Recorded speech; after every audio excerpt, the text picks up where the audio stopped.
Good evening. Welcome to MLC TV News. Reaching you live from the city of Lokoja, Kogi State. I am Fatima Yakub. The headlines. Vice President says current Naira exchange rate artificially low.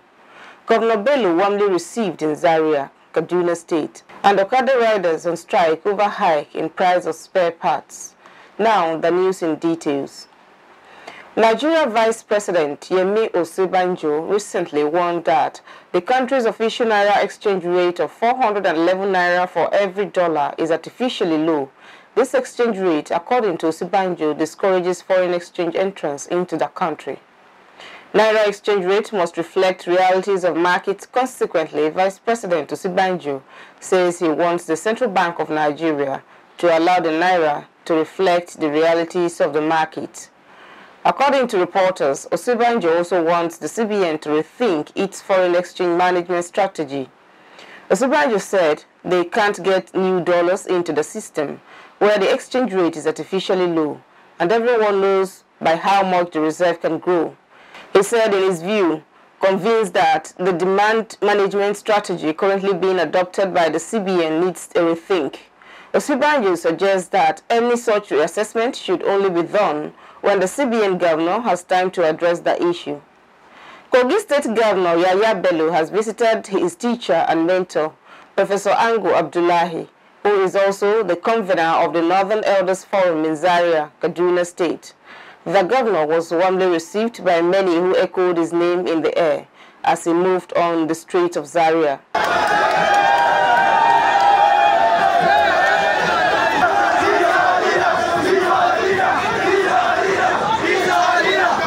Governor Bello said it gladdened his heart to meet his old teacher who was like a father to him.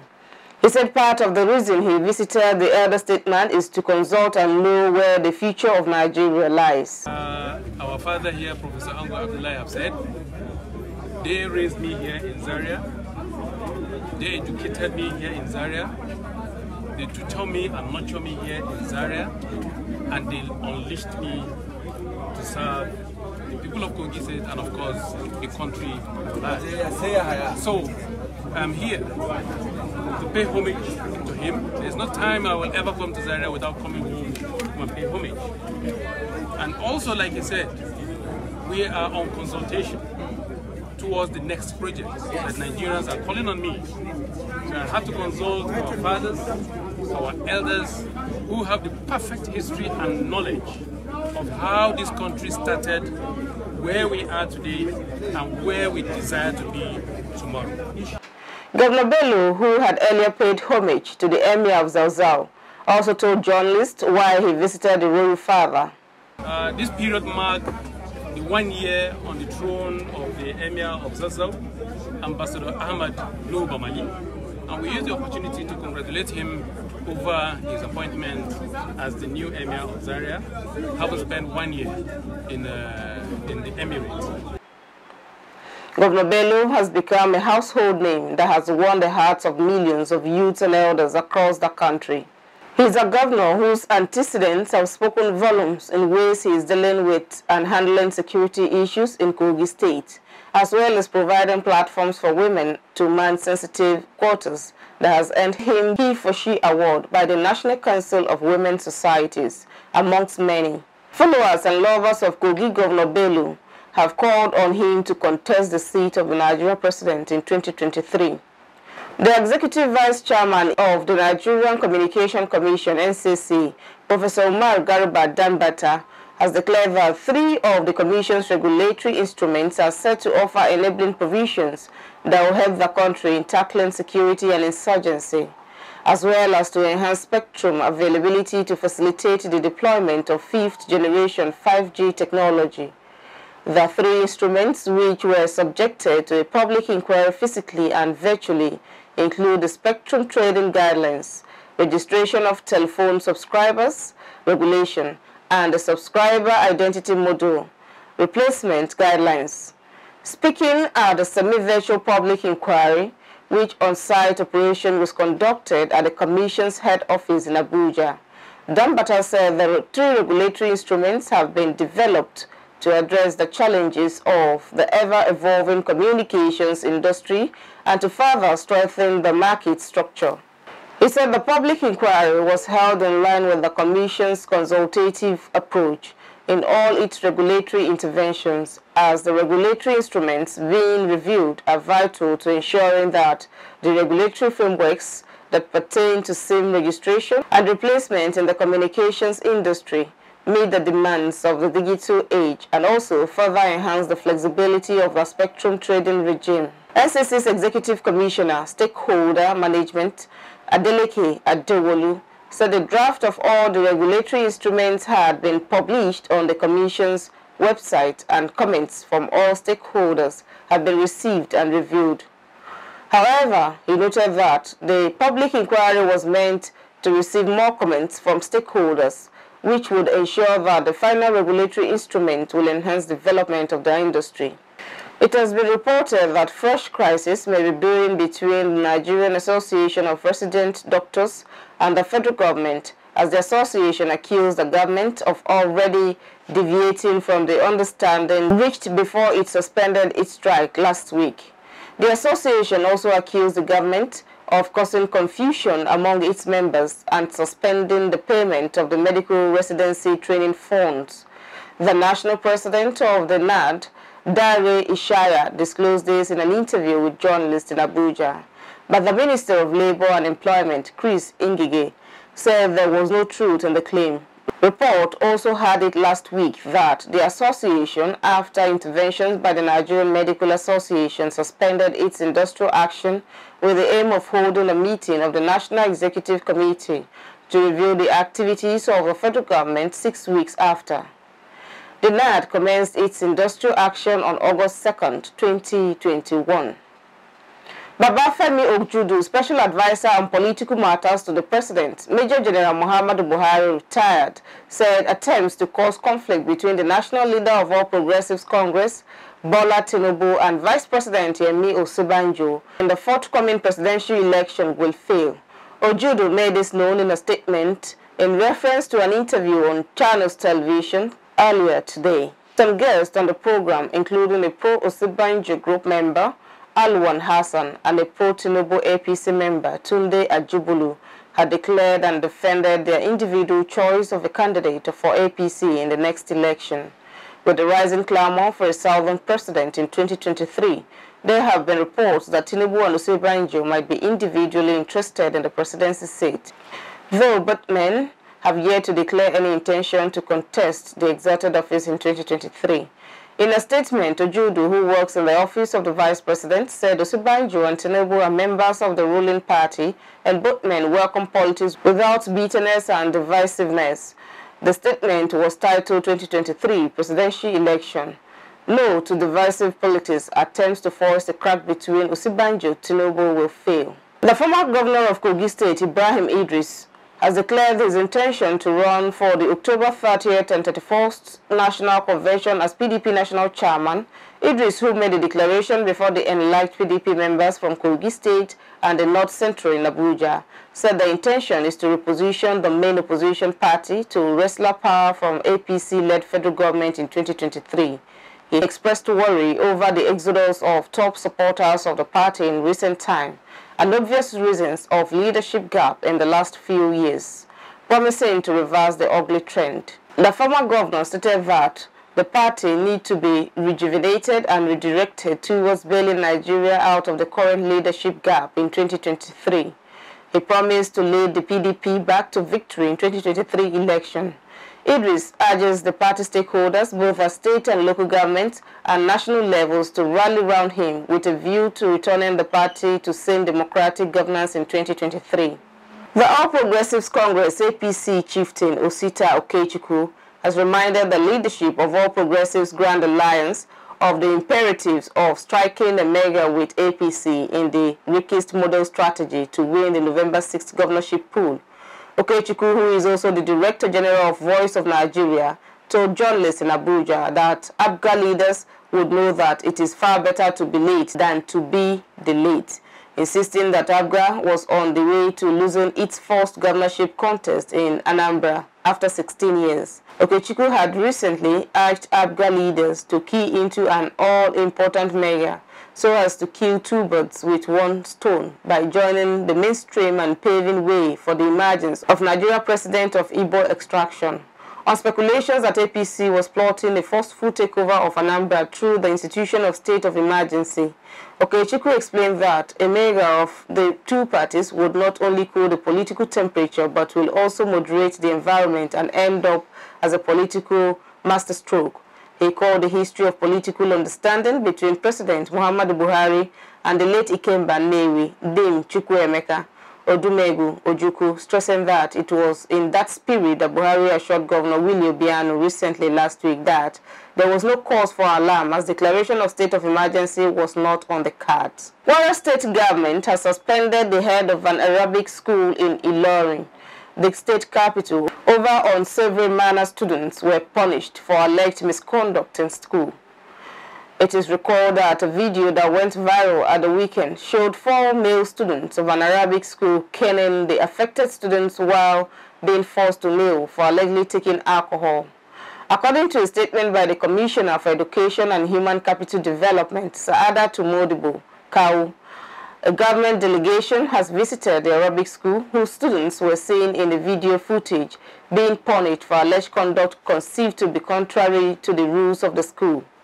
The government team include the Special Assistant to the Governor on Religion, Islam, Damiaguru, Saudat Abdul Baki of the University of Ilorin, Malam Lawal Olohunbebe of Kwara State University, and Chief Press Secretary to the Governor Rafiu Ajakaye. The team was joined by the Divisional Police Officer Gamo, Superintendent Oko Okama, and the representative of the NSCDC, DSC Parati Abdul Hamid. The statement also said the government's team carefully listened to the authorities of the Arabic school. The government has directed the setting of an investigative committee comprising Muslim scholars, leaders, and government officials to look into issues, while the head of the Arabic school, who admitted to directing the punishment, has been asked to step aside pending the conclusion of the investigation. Government has also taken the affected students to a public hospital for proper medical examination and treatment. This is to ensure that none of them suffers any physical and psychological damage. The government appeals for calm, while the committee does its works and submits a report for further action. The government commends the Gamo Muslim community for the support given to the theme. As the international community marks the Day of the Girl Child, the Nigeria Association of Women Journalists has lent its voice in advocating for the rights, safety, and education of the girl child in Nigeria and the world at large. The day, which is observed annually on October 11th, is set aside to mark the 2021 International Day of the Girl Child. In a press release signed by NAWACH President Ladi Bala and the National Secretary Helen Udofa, made available to journalists in Bauchi, lamented that in Nigeria, as in other countries, girls face distinct disadvantages for being female. The International Day of the Girl Child is dedicated to the growth of girls around the world and promotes awareness about gender equality, as well as focuses on the issues faced by girls worldwide because of their gender. She added that the day is an occasion to raise awareness of the obstacles that girls all over the world face and to celebrate and reinforce their achievements. Bala decried that over the years, major issues faced by girls include lack of or low level of education, nutrition, legal rights, medical care, and protection from discrimination. They suffer sexual and gender-based violence, gender biases, discrimination, subjection to harmful circumstances, and forced girl-child marriage that impede their health, safety, stability, education, and other opportunities. In Nigeria, factors like ethnicity, religion, and disability heighten the existing disadvantages girls face.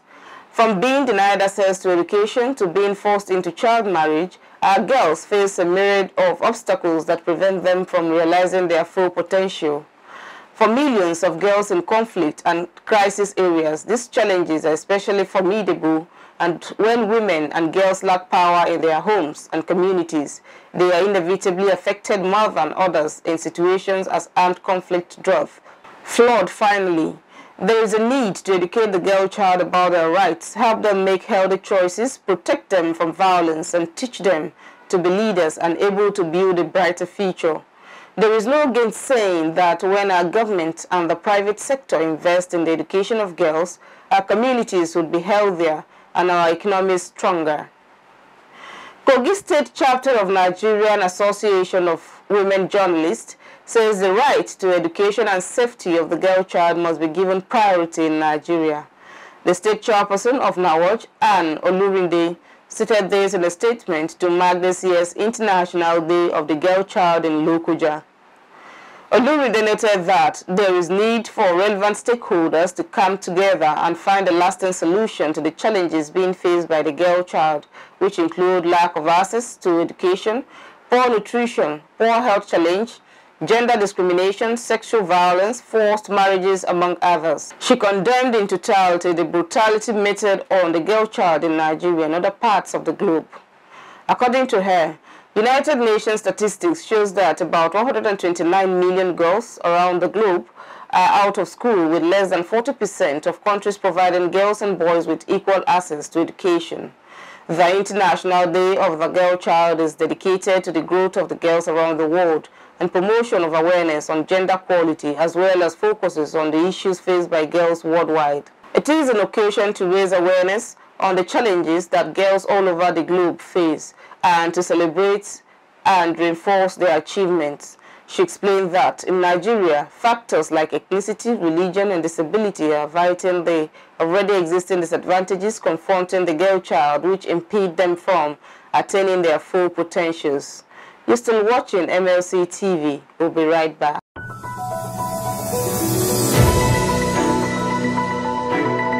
Malachite TV Online is here. For your timely and reliable news that reaches you fast with the breaking news, choose MLC TV. Get human interest stories right here on MLC TV. With entertainment, sports, business, culture, tourism, and fashion news stories all featured on MLC TV. Not forgetting political and current affairs news, state and federal government and people's matters will be discussed regularly on MLC TV. MLC TV, your one-stop online destination for unbiased, accurate news, entrepreneur ideas, and youth matters to the rest of the world. MLC TV, reaching everywhere, informing everyone.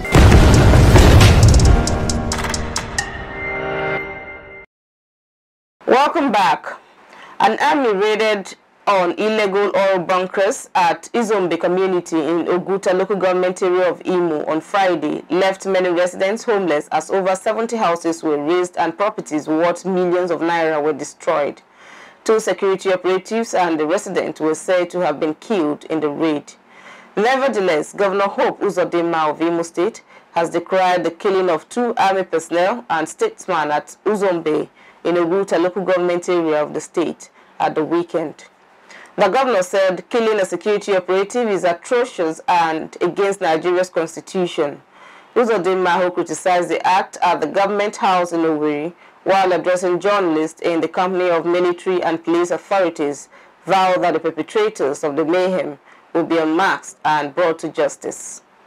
Okada riders have embarked on strike in Okene, Kogi Central. In an interview with the president of Okada Riders Association, Abdulmalik Raji, on the ongoing strike, said that there has been an excessive increase in the cost of buying, repairs and buying of spare parts. He said machine that cost 85,000 naira now being sold for 350,000 naira. According to him, it is more expensive in Okene than other neighboring local government bases, hence their decision to go on strike to air their plight. 350,000 bolan. And secondly, a be part of me Katalihin. Did discover a part 2 PP or Katali Padaki. And we compare with other neighbor town and then local government and then we discover a price no cheap either. So DSK make awareness in a banable no one. Is a ora Katali Tibida Ireni. Then DSK said, well, passenger nears and DSK one can now. And the awareness Kisora Katali, one of the major purposes, and I make a 2 car, yes, can make awareness Kisora Katali. Abdulmalik called on the local and state government to come to their aid. People were seen trekking far distances because the popular Okada riders declared strike. Now, on foreign news, the number of people in employment in Scotland continued to rise slightly in the past 3 months, according to official figures. The Office for National Statistics said more than 2,630,000 people aged 16 to 64 were working between June and August. It followed another slight increase in the last month figures. The latest rate of 74.3% was 0.3 of a percentage point up on the previous quarter, but still 1.1 percentage points lower than pre-pandemic levels. Scotland and London are the only parts of the UK where employment remains lower than before the coronavirus pandemic. Across the UK last month, there was an employment rate of 75.3% and the number of job vacancies in heat a 20-year high. The unemployment rate in Scotland remained at 4.4%. Employment Minister Richard Lochhead said the Scottish government would continue to do all it can to support employees and employers following the end of the UK government's, he said. In 2021-2022, the government will invest more than £1 billion to create jobs and ensure people have the skills needed to meet the economic opportunities of the future. The state media reports that North Korea's leader has vowed to build an invisible military in the face of what it says are hostile policies from the United States. Kim Jong-un added that weapons development was for self-defense and not to start a war.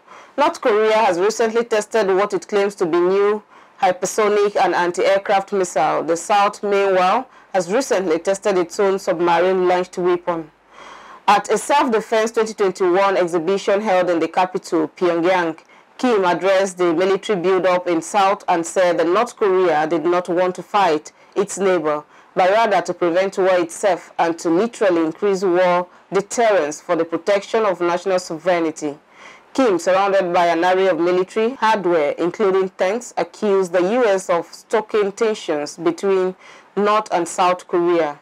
The U.S. under President Joe Biden has repeatedly said it is willing to talk to North Korea to give up nuclear weapons before sanctions can be eased. North Korea has refused. North Korea is banned from testing ballistic missiles and nuclear weapons by the UN. Last month, the UN Atomic Agency said North Korea appeared to have restarted a reactor which could produce plutonium for nuclear weapons. But North Korea has always maintained that it needs to continue developing weapons for defense. North Korea is thought to be in dire economic straits after authorities shut borders to stop the spread of COVID-19. Crucial supplies like food and fuel have been cut off from China. Over to Aliyu Nasser on sports today.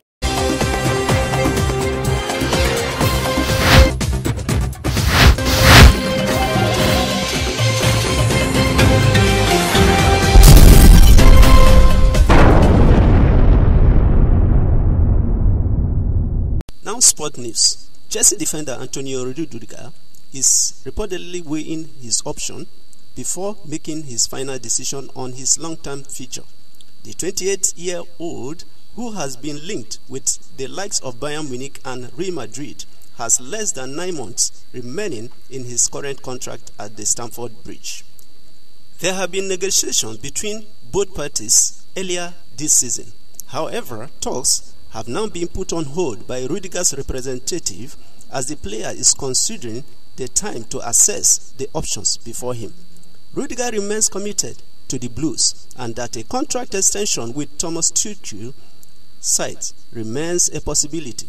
Rudiger has made 159 appearances across all competition for Chelsea since joining the club from Roma in 2017, winning the FA Cup, the Europa Cup and the Champions League last season.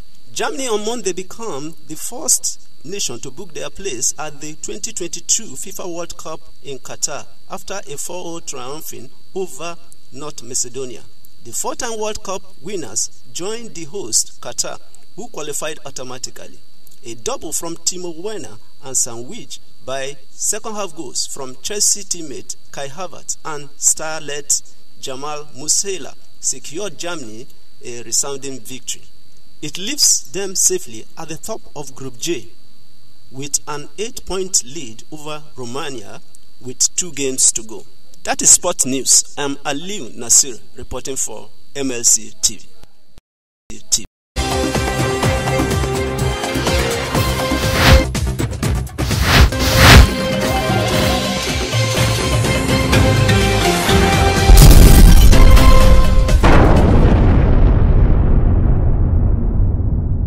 And Matthias Ayodeji Peters on entertainment news.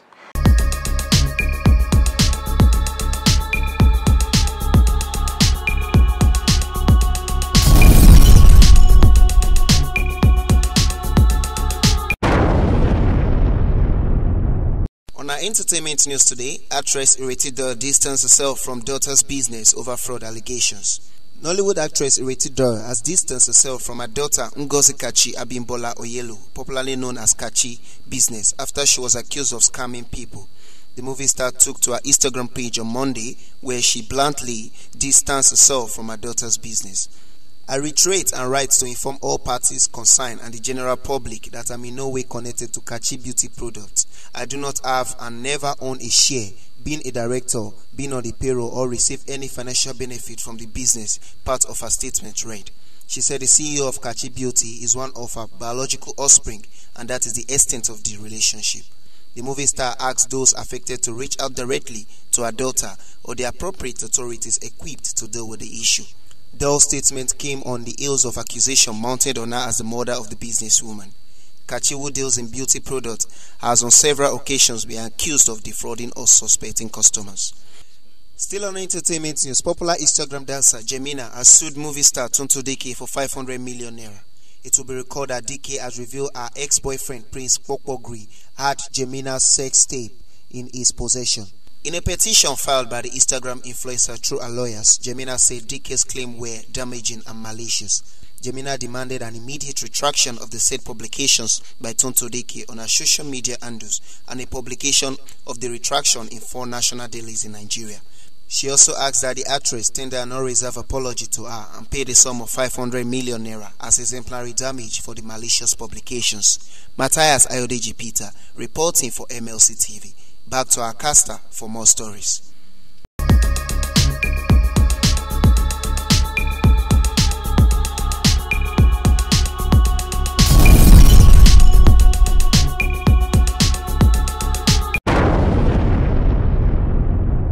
Thank you, Aliu and Matthias, for the update. This is where we'll wrap up our news package. Do join us tomorrow via the same channel. For your sponsorship and advert placement, call the numbers displayed on your screen or visit our Facebook page, MLC TV.